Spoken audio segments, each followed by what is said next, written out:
Right. జై శ్రీమన్నారాయణ. లక్ష్మీనారసింహ పరబ్రహ్మణే నమ. ఉగ్రం వీరం మహావిష్ణుం జలంతం సర్వతోముఖం నారసింహం భీషణం భద్రం మృత్యోర్ముచ్చు నమామ్యహం. త్రయంబకం యజామహే సుగంధిం పుష్టివర్ధనం ఊర్వారుకబంధన మృత్యోర్ముచ్చు నమామ్యహం. ఈ మంత్రం ఎవరు స్మరిస్తే వారికి అపమృత్యు దోషాలు వెళ్ళిపోతాయి. అందుకనే ఇది క్షేత్రము లక్ష్మీనారసింహస్వామి క్షేత్రము. మునిరాయ్, మునుల నివాస స్థలము మునిరాయ్. ఇప్పుడు కాలక్రమేణా మున్రాయ్ గ్రామంగా వెలిసినది. ఇక్కడ మునులు తపస్సు చేసేవారు, హోమాలు చేసేవారు, యజ్ఞాలు చేసేవారు. ఇక్కడ 1 కిలోమీటర్ దగ్గర యజ్ఞం కుంఠ అనే చెరువు కూడా ఉన్నది. ఇప్పుడు యజ్ఞం కుంఠ యజ్ఞాలు చేస్తురట. ఇక్కడ కోనేరు బావి ఉన్నది. కోనేరులో తానం చేస్తురట మునులు. అందుకనే కోనేరు బావి అయింది, యజ్ఞం కుంట అయింది. ఇది మునిరాయ్. మునిరాయ్ మున్రాయ్ గ్రామంగా వెలిసినది.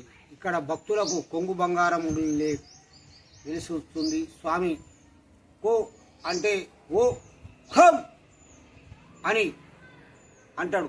స్వామి ఏం కావాలనో కోరుకో అంటాడు. ఈ స్వామి భక్తులకు కొంగు బంగారమై వరాలు ఇచ్చే స్వామి. ఈ లక్ష్మీనారసింహ స్వామి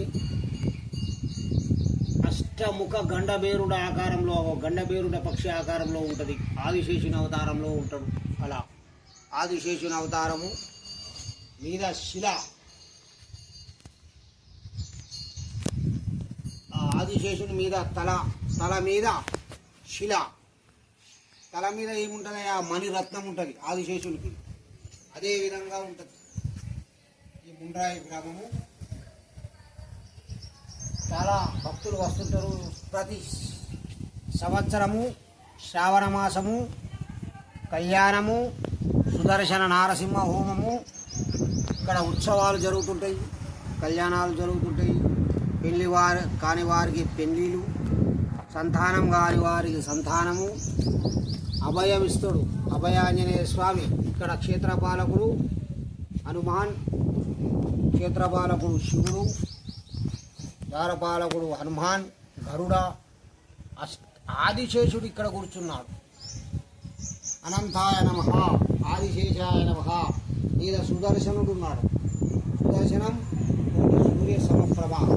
సుదర్శనం కూడా మీదున్నాడు. ఇలా అక్కడ విఘ్నేశ్వరుడు, సుబ్రహ్మణ్యుడు చుట్టూ పిలిచి ఉన్నారు.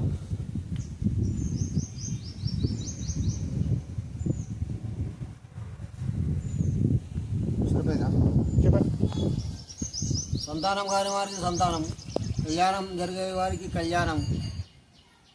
సర్వదోష నివారణార్థం లక్ష్మీనారసింహం నమామ్యహం. ఈ స్వామివారి దర్శనం చేసుకుంటే సర్వ రోగ, సర్వ భయ, నవగ్రహ సర్వదోషాలు వెళ్ళిపోతాయి. స్వామివారి దర్శనంతో ఒక్కసారి దర్శనం చేసుకుంటే సంవత్సరం దంకా 365 రోజుల ప్రభావం కనబడుతుందట. లక్ష్మీనారసింహం నమామ్యహం. జయ శ్రీమన్నారాయణ.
లైట్ వేసింది